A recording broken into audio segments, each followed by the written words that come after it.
Okay, so this is launching a new republic part one. So we've created the Constitution, we've added the Bill of Rights, we've got our country on the right track. Now what? All right, so we're now under the Constitution. The first presidential election was held in 1789. George Washington was elected president. John Adams was elected vice president. All right, Washington was inaugurated, or he was sworn in on April 30th, 1789. So he was our first president. Since he knew he'd be setting up a lot of precedents, different from presidents, which are standards or things that became standard practice for future presidents, Washington was very cautious in what he did and put a lot of thought behind what he did because he knew other presidents would do what he did, and those would be called precedents. All right, so the Federal Judiciary Act of 1789 was one of those things that Washington and Congress spearheaded right out of the gate in our new country. Congress passed a series of 3 laws in this act. It created the independent federal court system, so we have the Supreme Court and lower courts that have less power the further you go down. You have the U.S. Supreme Court would have 1 Chief Justice and 5 Justices. That's since been amended, and we have 9 total now. And then Washington appointed John Jay as that first Chief Justice. So the Federal Judiciary Act of 1789 was one of the first things that Washington really accomplished as president. Also, assembling a cabinet was one of those precedents that Washington set forth. Congress allowed, or the Constitution allowed Congress to set up this president, or these cabinets, but the president didn't really have to. And so since Washington did it, future presidents started using the same process. So the first cabinet had 4 departments: Secretary of War, which is the nation's defense; Secretary of State, which is the foreign affairs; Secretary of Treasury, it manages the money; Attorney General, it advised the president on all the legal matters.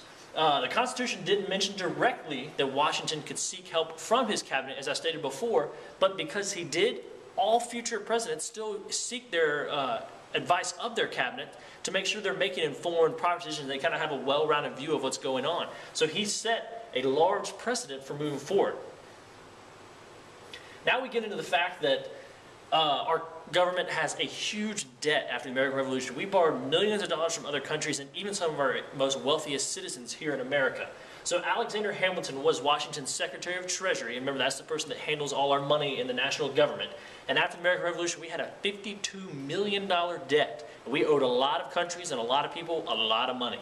So most government leaders felt that, hey, if we pay off our countries, we pay off our citizens, we're going to gain that trust. We're going to gain their respect back. Hamilton wanted to pay off all the debt. He wanted to do it in 3 ways. He wanted to raise money by taxing imported goods. So by taxing those goods, that tax goes to the government. We raise money on anything that comes into our country as a good. They wanted to create a national bank. So if you wanted to create a national bank, that gave more strength to the government. And then obviously he wanted to pay off all the debt. So those are the 3 things: national bank, pay off all the debt, and raise money by taxing imported goods. That was Hamilton's plan for getting rid of the debt, and while he was the Secretary of Treasury. All right, Hamilton wanted to strengthen the national government, and by doing that, he needed to add a national bank. By adding the national bank, he strengthened the national government. And so it was kind of a cycle that he wanted to see happen, in that we needed more centralized power in the government to control our money. Thomas Jefferson very much disagreed, and we'll talk about that later on, as to what these two do for our country, as much as they argued back and forth. Now Washington, he backed Hamilton right out of the gate. He said, Hamilton's right, we need to pay off these debts, we need to do all these things, because Hamilton argued under the elastic clause in the Constitution, which said that our government could do anything they wanted as long as it was necessary and proper to carry out any dealings with the national government. So, and that's how Hamilton was able to kind of win over Washington. He argued the elastic clause. So now Hamilton versus Jefferson, as I said earlier. Hamilton and Jefferson argued for many years, and Washington kind of tried to stay out of it. He felt like the government should work on trying to come together to find a solution instead of having 2 people argue back and forth and then voting, which is going to be more popular. So Hamilton versus Jefferson. Hamilton wanted a strong central government, and he valued a loose interpretation of the Constitution, meaning the Constitution could stretch and bend, and it covered a lot of things because there was a loose interpretation. You didn't take things as literally as it was written.